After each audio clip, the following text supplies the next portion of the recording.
welcome to another edition of the Wake Up Late with Dougie Show. I'm your host, Dougie Almeida. It is Tuesday night, something like that, April 27th, and I'm joined here by two very funny gentlemen. First, back on the show, he's been on here a few times, Mr. Mike Kaplan. What's up, buddy?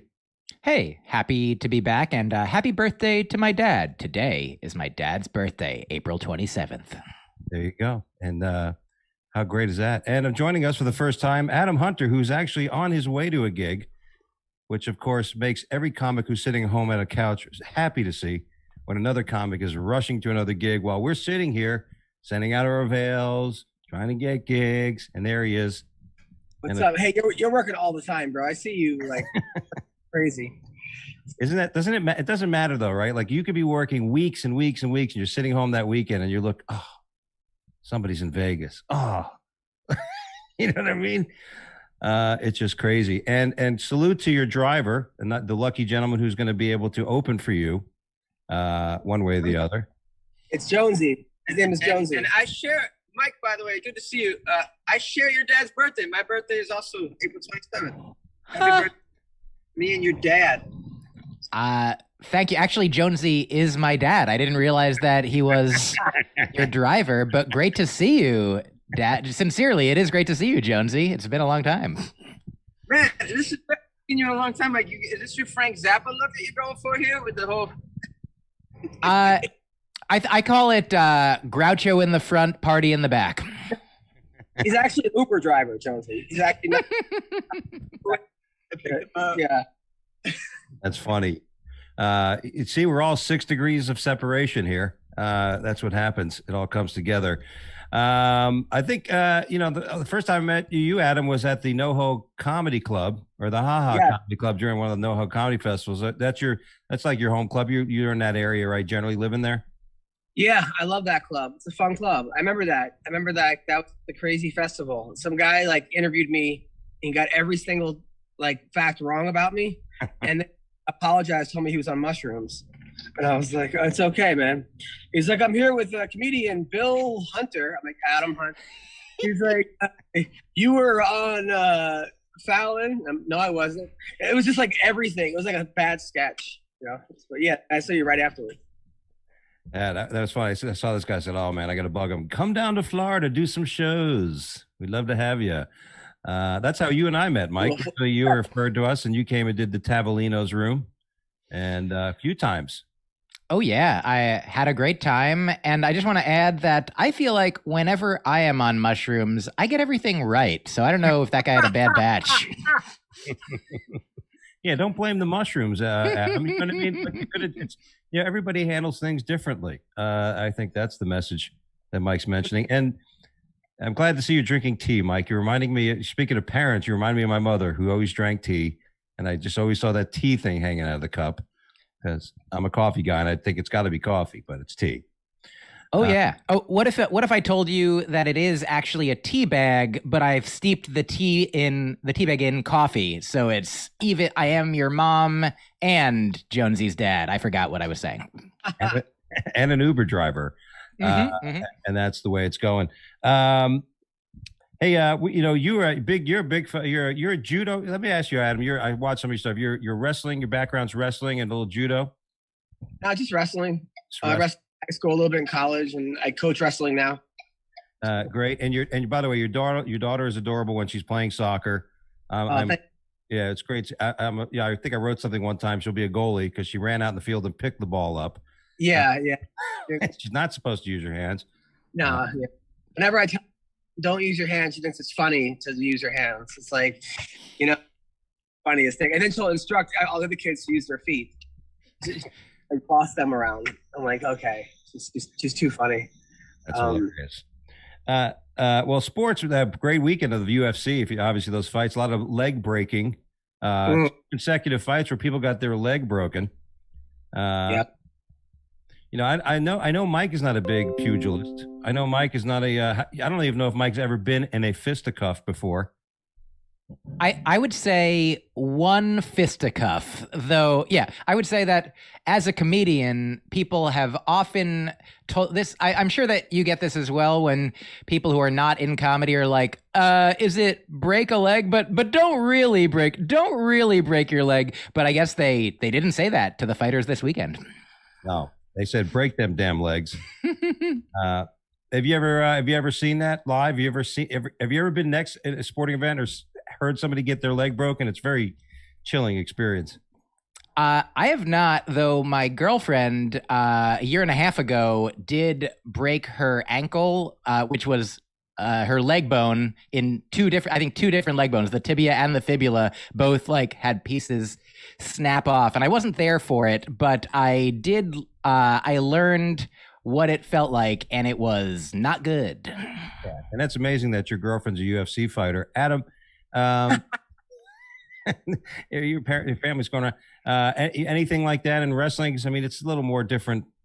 Yeah, no, too, and I tore my ACL, and it just feels like someone just like shot you in the leg. Like your leg just goes out, and you have like no. It's almost like you're like a newborn deer, where you just control it, and it's horrible. I mean, it was an awful, because at first I tore it, but I wanted to like deny to myself that I tore it. Like, oh, I'm fine. Walk and it then off. like a shot, and my leg completely just gave out. And then I had to do. It's not even like it hurts. It's the year rehab that's the pain in the ass. Like just 3-4 days a week, and I had like Kaiser Permanente, so they put me with a bunch of like middle school and high school kids and getting their rehab together, and I was the creepy old guy like asking about their prom and stuff, and making bad jokes about each other and like making fun of somebody. That was brutal. That was actually brutal. It's funny. I popped a hamstring once, which that's brutal. You could feel it. It snaps. Like you said, you fit for a second there. And this is warming up. I was playing soccer. I was the goalie. And I'm sitting there just trying to get in that last minute little stretch. And then I pop, went, oh.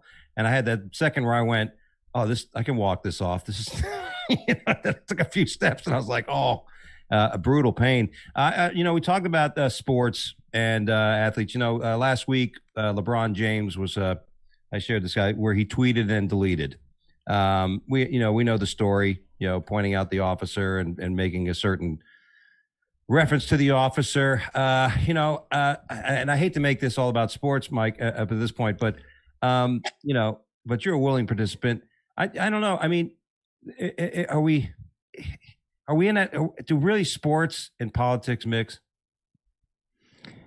I'm happy to field this one. I don't know all of the things about sports, but I do know as a comedian, I feel like comedians are another category of people who often weigh in on politics online and are often told to stop it. So I think that to be consistent, any entertainer, any human being, like everyone has the right and perhaps even the responsibility to share what they feel about what's going on, in the country, in the world. And so I think that I don't know if I'm on the side of people speaking their mind and saying what they want, and not on the side of people saying, would you please stop doing that and stay in your lane because I only want to see you do the thing that I pay you money to do. So I'm with LeBron. I guess like me and LeBron are the same. Wow, that's the first. Adam. Yeah, I can separate it. Like even if I don't agree with someone's politics, if they're a really good athlete or play for my team, I'm like just a fan of them and their team. And some people are like, oh, I'm not going to ever support the NFL because they're not. I'm like, man, like people could have their opinions, and whether I believe with them or not, it's like, it really makes no difference whether or not I support them as athletes, and I think everyone's trying to help. Not everyone is helpful, but everyone's heart's in the right place. Yeah. So that's great. Really, it's a great way to put it. All at 80 miles an hour, by the way. Thank you, Adam. He's doing all that shit. And I think he's adjusting the rearview mirror for the driver, which is nice because when I'm sitting passenger, I usually, I like to help my driver out. I change the rear. I actually ask if you want me to step outside and defog the back window and shit. it's really good when somebody's sitting shotgun. I hate. What's the worst thing somebody's done with you on the road? Like like I drive a lot. Like my middle name is Ned, never ending driver. I can drive for like 14 hours straight. So I always end up driving. And it's great because I hate when I'm sitting there trying to talk to somebody and they fall asleep for like 80% of the trip. Like, you take somebody along to drive along, kind of like share the time in the road. And the next thing you got fucking Rumpelstiltskin, or who's the one who fell asleep? Rip Van Winkle? Yeah. I forgot my stories. I think they all do have to sleep, Rumpelstiltskin, not as long, but, it's important. You got to get that 8 hours.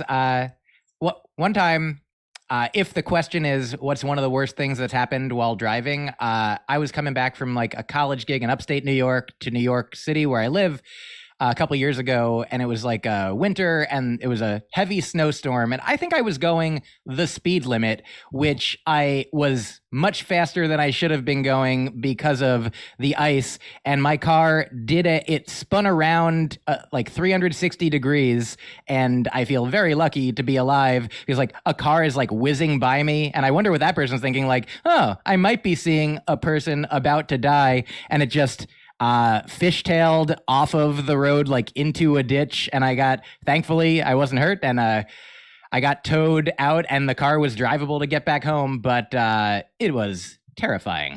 I think the other driver was witnessing, was probably saying, that comic should just stick to writing jokes and not driving.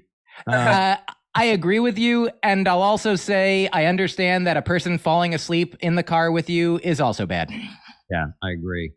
One of the worst things was when this guy was the future was driving to the gig, and he opened up, or maybe I was driving, and he's like, "Hey man, you want a Jolly Rancher?" I said, "Sure."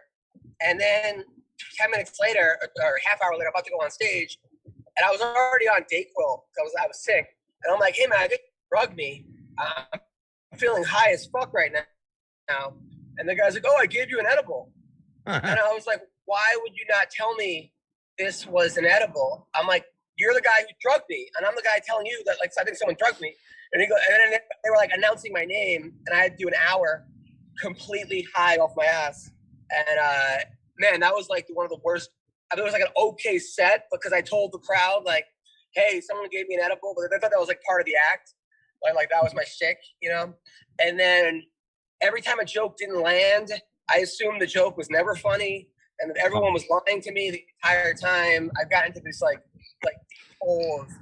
It was bad. That was probably one of the worst. That is a bad experience. Holy shit. I drove to a gig and another comedian did a podcast for an hour. There you go. Who could top that? Well, there you go. Well, listen, it's not as bad as a slap fight. I was watching, a buddy of mine shares this thing, this video. You've seen these people, these professionals. They're professionals. I don't know if you're aware of this, but they look like they're about to square off and they're about to do like an arm wrestling match. They get up to this bench and there's everybody's rough looking characters. These aren't putzes. These are people that look like they could have, they could change a tire. You know what I mean? They could change. These people know what they're doing, and they stand there, give each other this look, and they just stand there. All of a sudden, they do this thing with their arm like they're doing the sprinkler dance, right? And then they come across and they smack the shit. And these people have hands that look like frying pans. And I just don't understand how somebody will allow themselves to get smacked and just take it. You know what I mean? Yeah, it's like I want to fight, but I don't want to get up. It's the laziest form of fighting I've ever seen. I can't really get into it because MMA I love because it's replicates what would happen in a real fight. But at no point in a fight is anyone just going to sit down and let you smack them. So I don't really understand this one. I agree because listen, if you're going to learn like a martial art, like I've been in the martial arts all my life, you learn, you train, you train not only not to get hit, but what to do if you get hit. You train, that's what it is. You get in the ring, you get banged around. So when you do get hit in real life, you're not like, oh, that really hurt. You realize, and right. But this is a sport where there is no defense. There is it's not like, it's like there's an actual true Kung Fu discipline called Iron Crutch Kung Fu, where they actually learn how to take shots to the balls. They get trained by dropping like sandbags on their nuts, and they kick them with the bamboo and the shit. I met Master Gonad, And I asked him, I said, how come you have no schools? I've never seen a iron crutch kung fu school. Like, oh, very hard to retain a student. So I can only imagine something like this to be like, how do you sign up for this? Like your friend comes over, hey man, I'm hanging out with these guys. I got this new sport. It's awesome. There's always a lot of people there. It's packed. What do you got to do? Well, you just got to sit there and let somebody smack the shit out of you. Well, yeah, like Wayne Perkins used to have a joke about how like they had like the dart championships on ESPN, and he'd be like, "Man, it's never a good sign when you're the best in the world and you still have a roommate." I kind of be in that same category. I love the ESPN dart coverage. 45, 142. That's fucking great. Mike? Oh, yeah. I just wanted to say, I think it makes sense that you're curious about how a person will get involved in this, because my understanding is that the first rule of Slap Club is that you don't tell anybody about how to join Slap Club. It seems that way. This is a sport that the flip of the coin about who goes first is probably even more important than like the old NFL days where you had it like extra time, because basically whoever won the toss was basically going to get the fucking field goal. You know what I mean? So can you imagine I'm going to do this. I'm ready to do this. You flip the coin, you take second. I got to get hit first. And then this guy gets a free shot. I don't know. There's got to just be a better sport to try out. I don't know if you guys are aware of this, but there's a chicken wing shortage. You guys eat chicken? You don't eat. You eat chicken? You eat beef meat, Mike? I am a vegan person. Look how long I went without telling you that I was vegan, and only because you asked. But you're jumping out of the seat now. It's awesome. Oh, yeah. I'm going to talk the rest of the show about it. Sorry, everybody. Adam, go on, do your show. Eat an edible. Have a great time. All right. So you're not mad that chicken wings are in low supply? No, I'm mad about a lot of stuff, but I guess I don't understand if they're in low supply, but other parts of the chicken aren't. How could it be only the wings? Are there mutant chickens I'll be more mad at that they're like, oh yeah, we had lots of wings, but now they're, yeah, I want, like Adam said earlier, everyone's trying to help. Not everyone is helping. I'd love for the chickens to be helped. So, I don't know if I'm the person to go to with like, oh man, I'm not upset about, but I don't know the whole story. So please continue. Maybe the wings are flying away and leaving the body behind. Yeah, are you a vegan as well, Adam?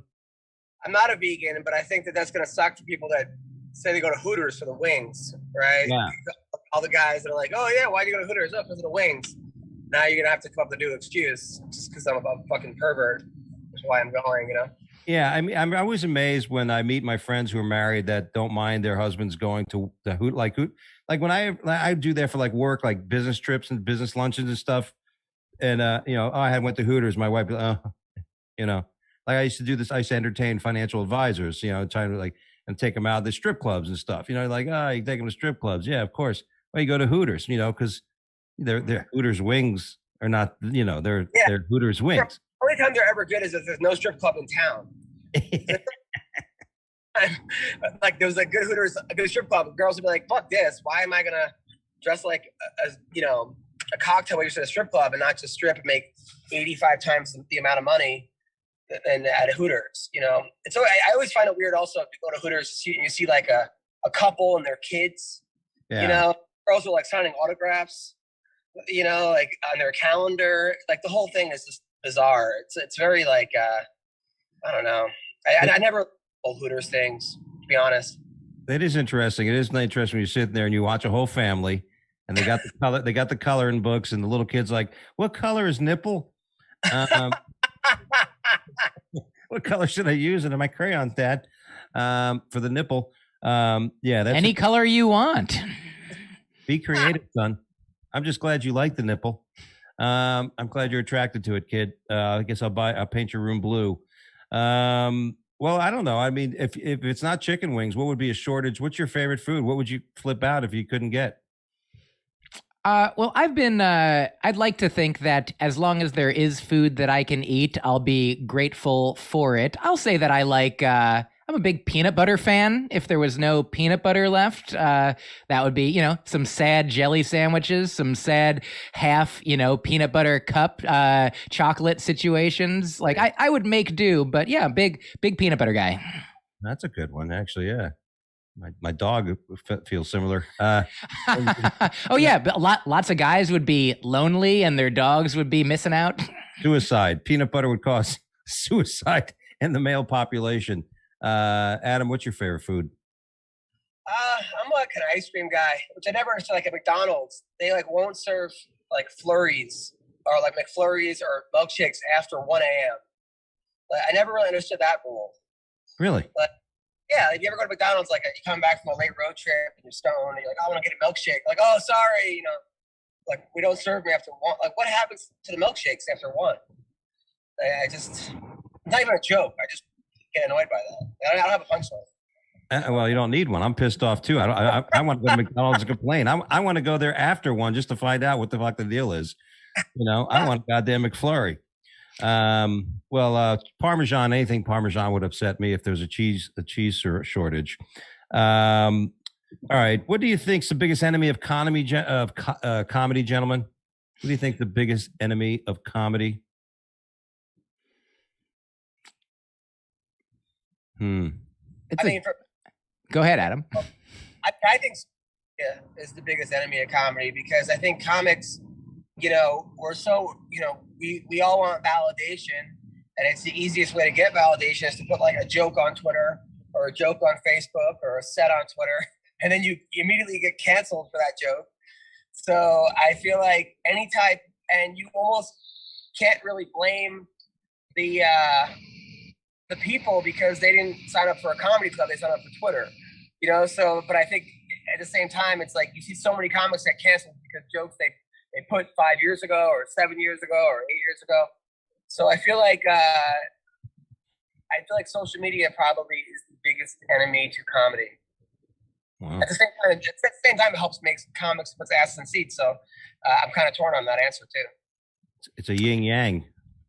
Yeah. I got it. I think it's dance. Because everyone's just going out to watch dance instead of comedy. It's got to be, if it's the enemy, it's the competition. A sincere answer. I honestly think that comedy is so versatile that like whatever potential enemies there are, like it's sort of like, like in 8 Mile, Eminem, wins because he the goal of a rap battle is to destroy the other person, but he aims it at himself. And I feel like any comedian, if you make a mistake, if you say something that people don't like, if people get mad at you, like it's possible to change your mind. It's possible to say something else. It's possible to grow. It's possible to make an art. It's possible to use comedy like on anything, including, potentially whatever its own opposites or enemies are. So I feel like there's no way for like the idea that comedy could be, defeated in any way is itself a funny idea to me. I'm really disappointed. I wish you would spend a little more time trying to be a little more elaborate when you want to make a point, Mike. You know what I mean? Because it's just so vague. Leave everything out there for interpretation. I think if anything, sex is the enemy of comedy because, if you're having sex, who gives a shit about having fun and laughing? Although sometimes it happens at the same time. There's laughter during sex, at least in my bedroom. I don't know. By the way, speaking of laughter, rest in peace, Mr. Carl LeBeau, who passed away. Here's the thing. I'm always amazed. One of the best things about comedy for me is meeting people.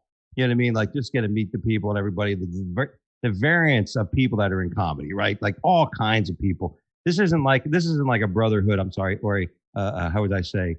Help me, Mike, on the word. Oh. Absolutely. I want to sound like a misogynist asshole by saying, I want to encompass everybody here. This community, this camaraderie. Thank you. Within this community, you know what I mean? There's all types, right? You know what I mean? It's not like we're all 8'4", or we're all like ground fighters with cauliflower ears. We all have our, yeah, I know. You got cauliflower ears from the wrestling? Yeah. Yeah, look at that. Mike's ears. Let me see your ears, Mike. You don't have no cauliflower ears. I don't think I can't even see them goddamn ears. Jeez. All right, there you go. Look at that. See, he's never been choked. Well, by a guy at least. It's true. I thought. But Carl, is a guy. I met this guy at the Laugh Your Asheville Comedy Festival, and it's great when you meet this. I met this guy, and he treated me like he's known me for 20 years. It's like right off the bat, I was like, holy shit, this guy. You know what I mean? And then I got to know him over the years, and I was able to see him at the Laugh Factory a few weeks ago when I was there with Tom Rhodes, and he came into the green room, which is awesome. I'm pissed I didn't, get to take a photo with him because he was just a great guy, and so he'll be missed. And it's tough. Oh, you can probably Photoshop something. Yeah, I'll fill in a fake TV credit or some shit. But nevertheless, by the way, it's time for. Go ahead. Who's gonna say? Oh, can I say a quick thing about Carl LeBove as well? I think I opened for him. I don't remember how long ago now, but he was, like you said, like the most. Sort of authentic, just like we're all brothers. I feel like another guy who was like that to me was like Larry Miller. Like when I opened for him, he didn't know me. He's a famous millionaire, I'm sure. And he's just like, we all just get to do this. And isn't that amazing that we are all brothers in this? At the time, we were all men in that room. And we were all, we're all people, humans, we're all siblings in comedy. And so I guess I don't know if it's just him and LeBove, like really both had that energy. So I feel like bald men, you know what I mean? Like I'm on my way. They really feel that kinship and express it. And it's really beautiful. And I watched a bunch of Carl LeBove videos the other day, when I found out, and it's just, he's a wonderful man. Incredible storyteller, right? I mean, He was in LA a lot. I know he's in Vegas for many years.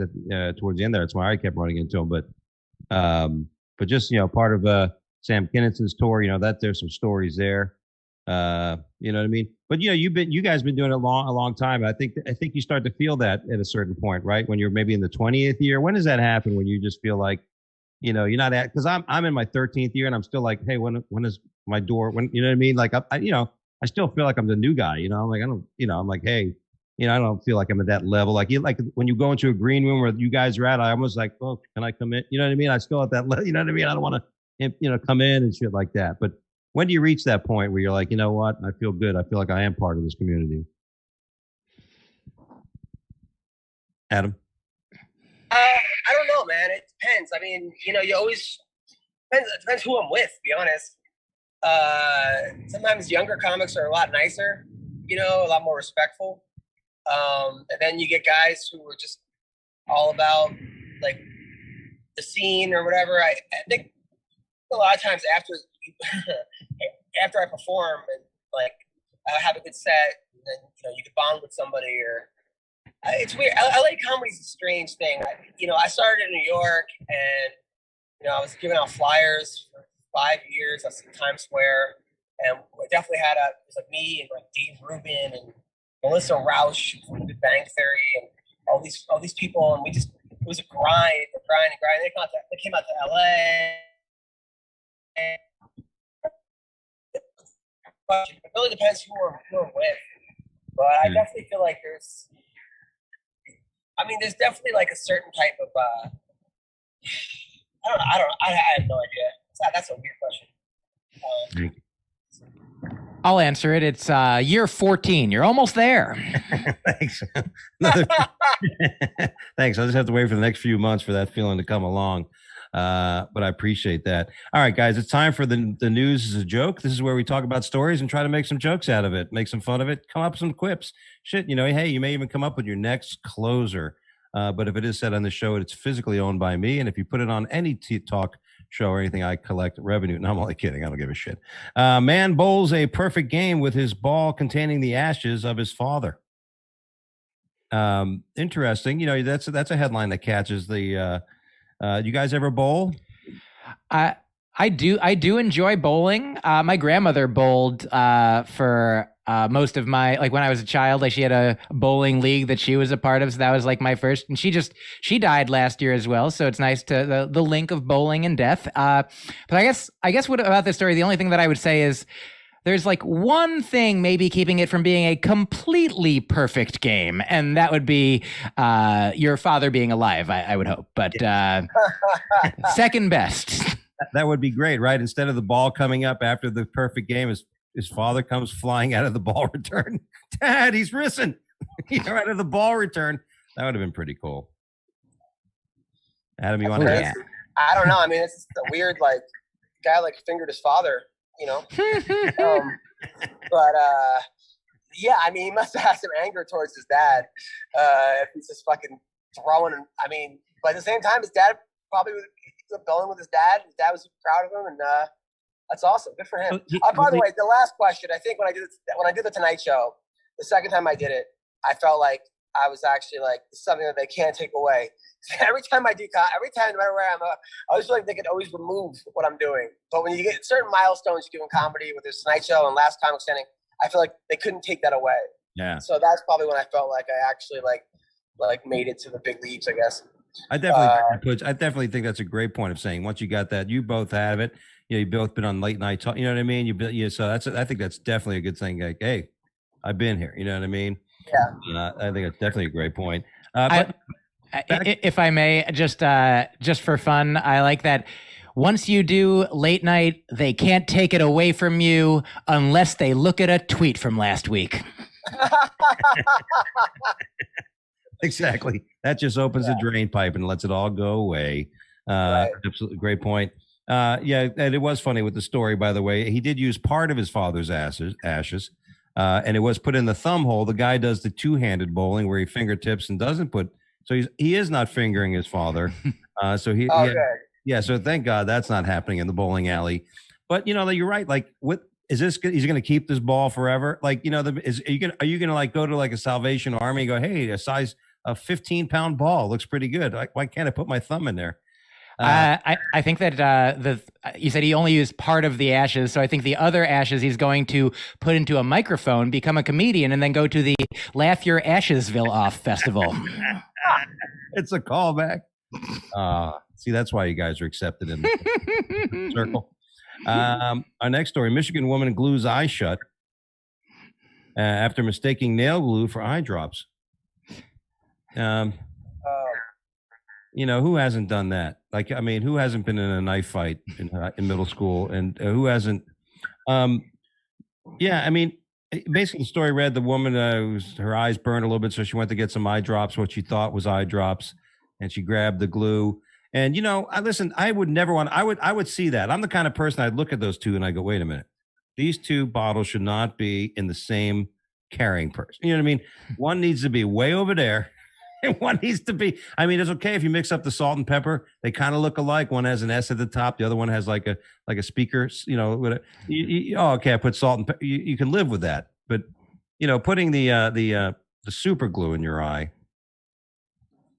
Yeah, I mean, I did that one time. I replaced my Gorilla Glue with lotion and I jerked off. And I was stuck for a week in the ER. It's horrible. Come on. Awful. Gorilla. I mean, I don't know. I think there's easier ways to not have to think about your husband when you're fucking him. I use Sensodyne toothpaste because I'm so sensitive. Nice. Yeah. Nice. My penis hasn't had cavities in months. My testicles are free of tartar. My wife and I, we actually do use CBD sex lube. Have you used that? No. Yeah, there's marijuana sex lube. They have it. It's great. I highly recommend it. I mean, the joke I wrote was my dick got the munchies, but for real, like I'm telling you, it's good stuff. Yeah. But for real, my dick did get the munchies. It's true. Yes. Yes. So, all right. So I guess I guess it works. I don't know. I mean, really? I mean, that's a good one. I have to remember that. Oh, by the way, yeah. And now my wife's breath is minty fresh. I just want to throw that little punch in there as well. And that was, by the way, that's a funny story. I did that joke at Bonkers in Vegas years ago. And my wife's friend, who's not a comedian, she's very fun-witted. After that, she comes up to me, she goes, say this, and my wife's breath minty fresh. I'm like, you know, you guys ever find it easier to write jokes for someone else besides yourself? Yes, that sometimes it is that way. Like, somebody tell me a joke and I'll be like, it's a good joke, but here's how it's not worded correctly, or take away that, or like edit this part, or, you're giving away the punchline here. It's a lot easier than for myself because I don't know why. I don't even know why. Sometimes it's a lot easier for me to jokes for somebody else. Mike?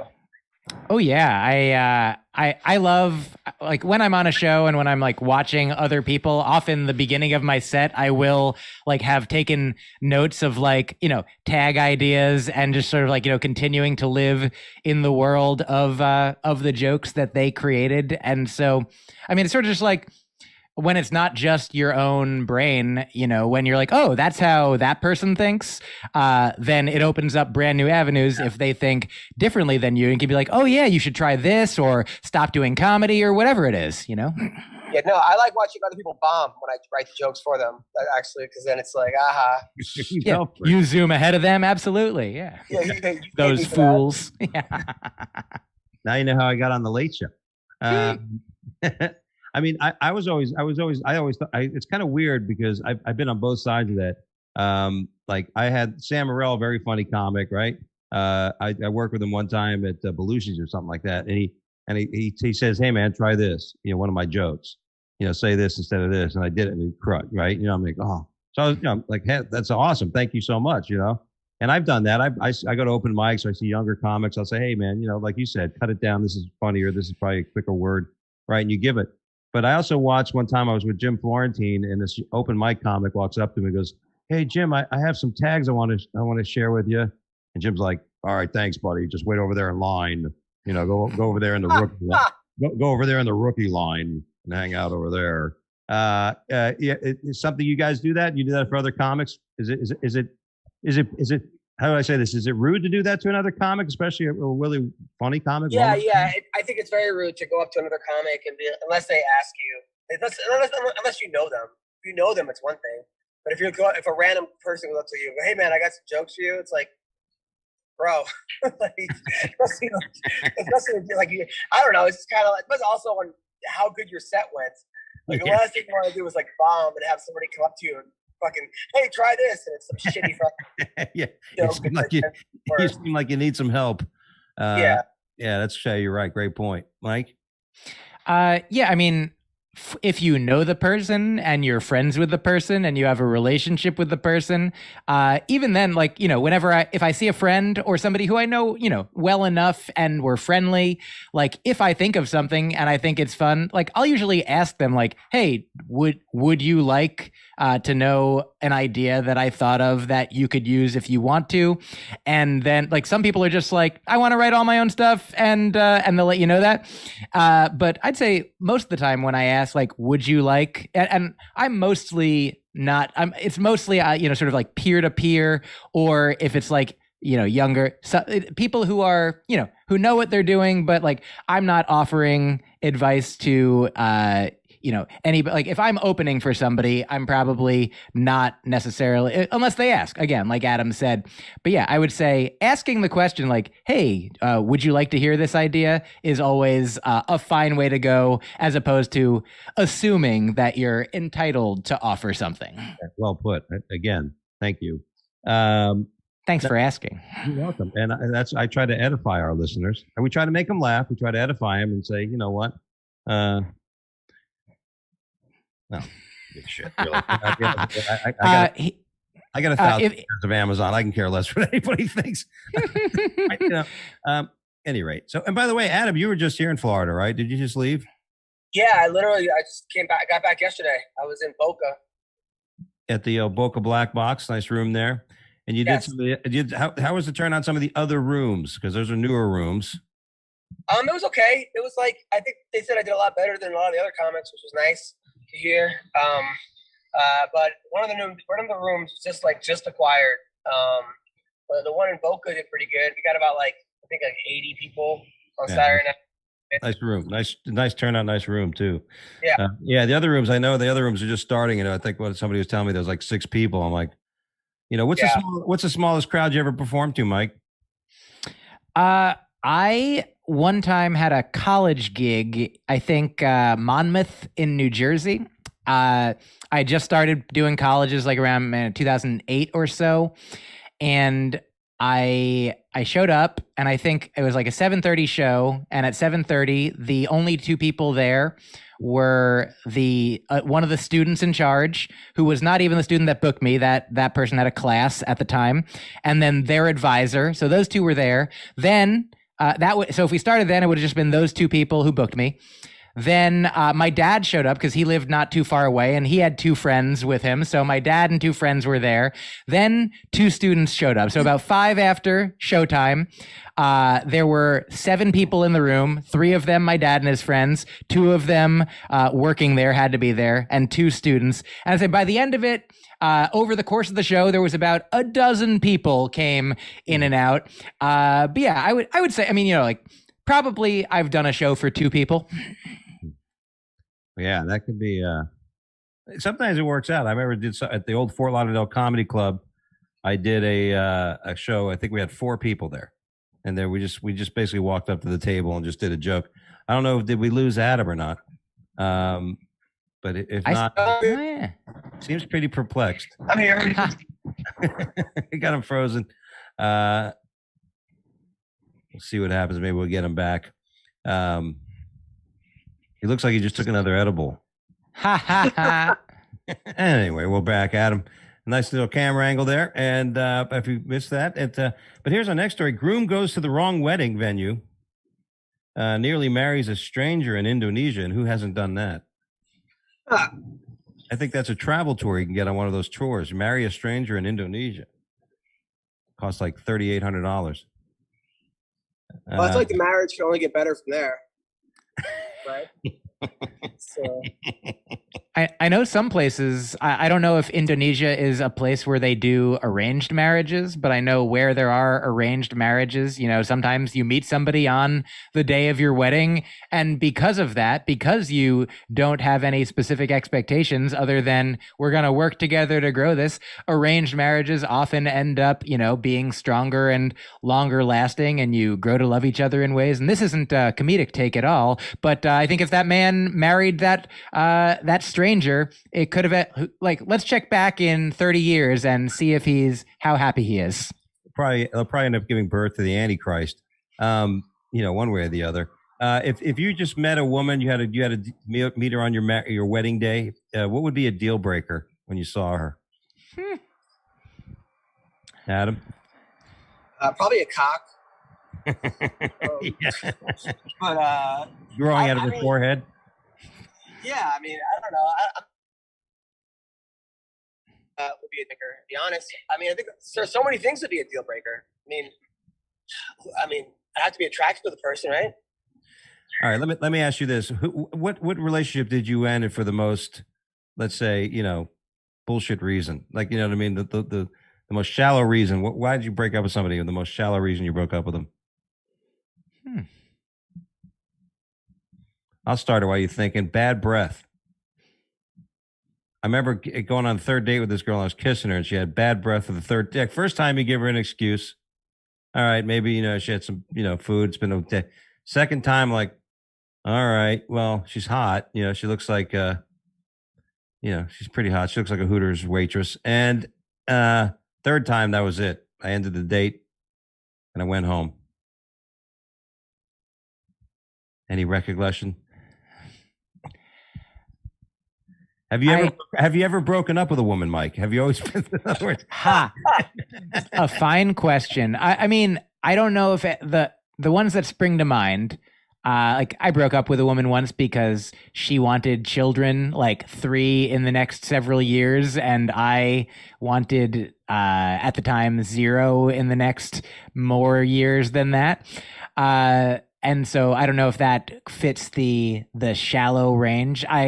For a time, I was a person who was interested in open relationships. And so I would, sometimes relationships would end if we did not have the same desire for relationship structure, which I think is also a reasonable thing. I mean, certainly there's times when, earlier on I dated people for 3 months, 6 months, a year, and at a certain point, like just the chemicals of attraction recede, and then you're, left with who you are, and you're like, oh, I was, this is different than I thought. I mean, I was married, and that kind of happened. Like when I was married, I got married because after a year, that was the first time I ever wanted to keep being with someone. And I was like, well, this must be why people get married. Once they make it a year, if you make it to a year, then you make it to the rest of your life, I thought at 25. And then at 28, I thought maybe a different thing. Much different goal than in comedy, of course. Better if you get married on a late show, then that's good. That's not bad. Oh yeah, my marriage did not make it onto television. Adam, now you gotta be careful. I dated a girl one time and found out she was a prostitute. And it still wasn't a deal breaker, to be honest. I felt like I was getting free stuff. Yeah. But a deal breaker. Yeah, I mean, I don't know. I've dated girls that were alcoholics or into meth, or I had one girl break up with me because she realized she was a lesbian, like while she was with me, which wasn't a great. That wasn't that comforting, to be honest.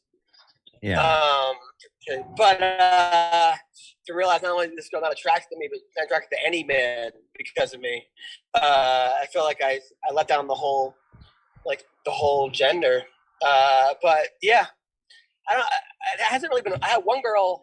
I've had girls with like smelly vaginas. That's a deal breaker because it's hard to tell somebody they have a smelly vagina. Like I went down on a girl one time and something tasted kind of tangy, and I was like, "Do you have a yeast infection?" And she's like, "I don't know. Do I?" I'm like, "What am I? A fucking taste tester?" Like this is not like so that. But that still wasn't a deal breaker. I just asked her a couple days if she did have one later, and she said, "Yeah." I was like, oh, "Okay." Hold on. I didn't want to make her feel bad about it. Let me grab some of that litmus paper. It's not looking good. If I may, Adam, I hope this can cheer you up a little, but I don't. My guess is that you might not have been the thing that created that lesbian. Yeah, probably not. I don't think it was me. I don't think it was me. Although I don't know. Maybe I was rock bottom for men. Maybe I was like the last hope, and then they were like, ooh, no way. Yeah, maybe you were the greatest guy in the world, and she was like, if this Adonis of a man, if this beautiful paragon of masculinity and humanity and comedy, if this guy can't do it for me, then no guy will. I honestly wish I had you as my life coach. I feel like I'd be a much happier person. Yeah. But thank you. He never got past it. Yeah, that is a good. Yeah, everybody needs a Mike Kaplan on their shoulder. Japanese man arrested after dating 35 women at the same time. This kid's a genius, by the way. I don't know if you guys got to read the story, but he arrested dating 35 women at the same time and getting birthday gifts from all of them. Now he's not an amateur. He's no rookie. He told them all the same birthday. He was dating all these women and telling, oh, my birthday's April 5th. Oh, my birthday's March 10th. So every day he went out, he'd had a birthday gift. And I guess my confusion is just like, there's that 35 people. Months don't even have 35 days. Like, how was he seeing everybody? Where did they all live? I did read the article, and I like a reader of this story commented, he's an awful person, but I envy his time management skills. Yeah. But why is that a crime? I feel like that's like every girl on OnlyFans does the same thing with 100 men. Like, why? I don't understand. What, you're not allowed to date 35 people? I think it was fraud, they said, because at least on OnlyFans, you are like, you're not telling anyone that you're monogamously with them on OnlyFans. I don't know. Some of the people that I'm subscribed to, they tell me that. So I don't know. That's. I do agree that I don't know if it is. I mean, lying by itself is not a crime. Telling somebody that your birthday is a day that it's not, I don't think is a crime. But also, It's a different country, and maybe they have different laws. Yes. Yeah. I feel like we got to stop Asian hate, and that person should be allowed to date whoever they want. Exactly. Listen, I remember before the internet, I was a player, but who could do that now? I mean, the guy was getting turned in by people at the places he was going. Like the girl started saying, "Hey, he was here with another girl the other day, and she brought like a birthday cake for him." Oh, he brought him like a winter coat. Oh, he brought this guy, fucking a new pair of nunchucks. Wow, really? Interesting gift. I'd like to know the gifts that were given, because that would say a lot about them, right? I mean, now. Yeah. This also might not be the most important aspect of it, but I did look it up, and he was arrested for potentially defrauding folks. And I feel like that's what you want to do. Like, if frauding should be the bad thing, defrauding is getting rid of the fraud. Like, hey, like defogging your window. Exactly. That's true. Yeah. This story's, they got to lighten up there. They got to lighten things up. Yeah, you got to take a Juris Doctor degree in law to understand why you're defrauding. You're right, defrauding. It's like deflocking, right? Like deflocking the herd. I don't know, but you know what? Good for that guy. And now he's going to have plenty of dates in prison. And one of our last stories here was when a woman tells her friends and family that her husband was killed by the dog, they become suspicious. Doesn't it kind of sound like I don't have my homework because the dog ate it? The dog ate my husband. Was it a Chihuahua or like it depends what kind of dog it was, right? I mean, if it was a pit bull, but if it was like a Pomeranian, I have my. So. I watched the video of the news story, and they got to a certain point where I guess the police were on the property, and they were told, you can search for my ex-husband or my husband anywhere you want to, except for in this locked box right here. But anywhere else you can look. And they're like, what was in the box? It turned out, I wrote this down because I loved it. They found the body of the dead man, and the newscaster said he was shot 10 times, which is obviously something a dog could not do. Perhaps twice. Why are you getting all these news stories? Like, how come? Did he get a cheat sheet or something? I didn't get these news stories. I attached it to the group message. Perhaps you were on your way to another gig when I sent that outline out. Okay. Damn. Sorry about that. That's all right. But listen, it's funny because you're right. Or you know what they ended up finding? They ended up finding a bowling ball in that box that had a 300 winning sticker on it. Like the end of Seven. It was the rapper Pitbull. They called it the dog, but it was the rapper Pitbull that did it. Florida. She tried to blame her dog, which is a corgi, for eating her husband. Can you imagine a corgi? What if it really was the dog? That'd be the funny part. Like the plot twist, the dog really did fucking shoot the guy 10 times. Yeah, they go to the house. The dog opens the door. Who do you want to speak to? Holy fuck, Scooby-Doo. Well, listen, this has been fun, gentlemen. I'd like to thank you for joining me here today on the Wake Up Late with Dougie show. And Mike, you're always welcome. You are the quintessential podcast guest, because you got the mic, right? You got the words, you got the time. You know what I mean? I mean, I can sit here and just shut the fuck up for like 20 minutes as the host, and you will carry the show, because that's what you do. You're an intellectual. You're a lovely man, and I'm glad you got rid of the beard, because I think you look like one of the Lost Beatles. But I appreciate it. And I'll say, I host my own podcasts, one just by myself and one with a guest. But on the one that I do myself, which is called The Faucet, I do like to just think that you are sitting somewhere just off screen and you've just asked me a question, and then I just go for the length of the podcast.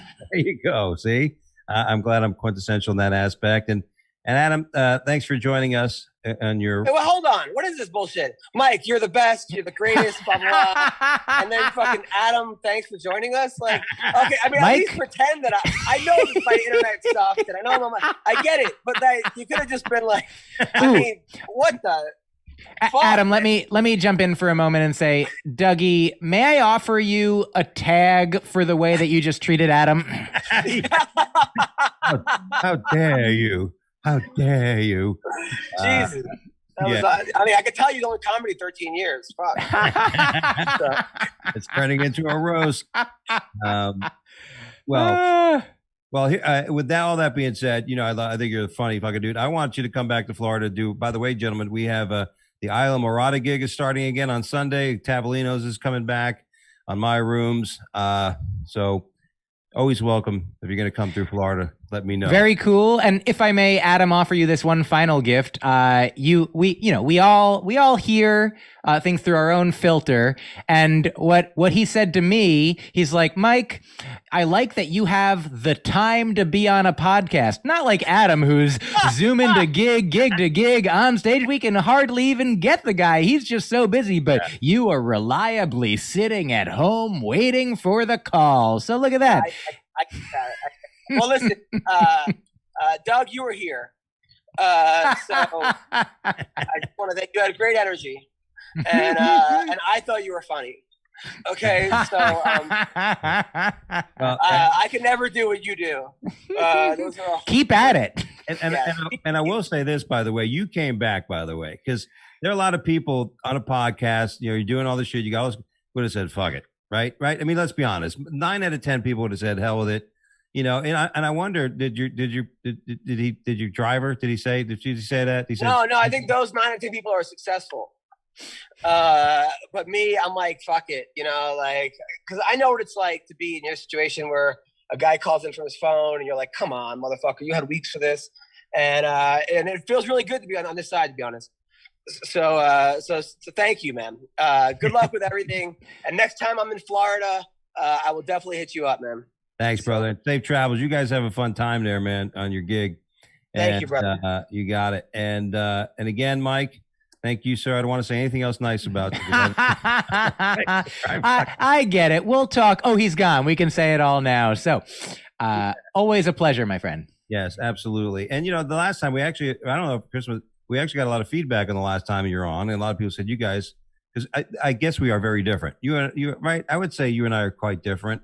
There's some differences, I'm sure. Like genetically speaking, we're humans are similar to chimpanzees and orangutans, so we've probably got more in common than we don't. But yeah, we could zoom in on some slight discrepancies. Yes, exactly. I weigh 1,000 pounds. You don't. I mean, let's start with that one. But anyway, thanks again for joining us today, my friend. And, safety there in New York. I'm so glad that the rooms are opening in New York again for you guys, and that scene's getting back at it. And as for me, I'm going to be at the Stir Crazy Comedy Club this weekend in the Cactus Comedy Classic, competing on Friday night. So come and cheer me on, and maybe at JP's Comedy Club doing a spot if I don't advance. So it's a win-win. It's a win-win, everybody. But that's it. Thanks again. Anything coming up, Mike, you want to plug? If people just follow me on social media, at Mike Kaplan, MyQKAPLAN. And I do have a new newsletter that I send out weekly for free. It always has a few jokes in it and other fun things, and then upcoming streaming shows while they're still happening and live shows as they come back. And that's at mikekaplan.substack.com. And you can always listen to my albums. My most recent one is called AKA, and my podcasts, and just only listen to me and read what I write and engage with me 24 hours a day. That's all I ask, is just to make me your full conscious experience. Very, very considerate of others, Mike. Always. Yeah, thank you. Thanks, guys, for joining us. And Chris, we ready to end this? Yes, we are. Brother. I mean, even with that, I mean, Adam was great. I mean, he's not going to believe I'm saying this for fun, but he was great. I mean, he's funny, quick, like, you know what I mean? I should have said all that.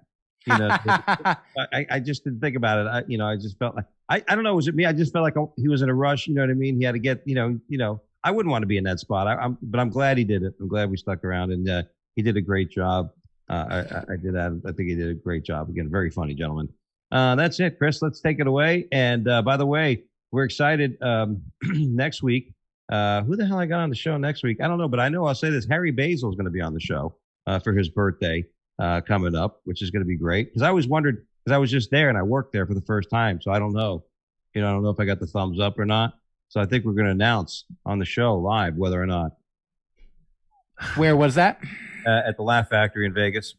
So, I think I've performed in Vegas once, like about 10, 11 years ago, and I believe I was featuring for Harry Basil. Really?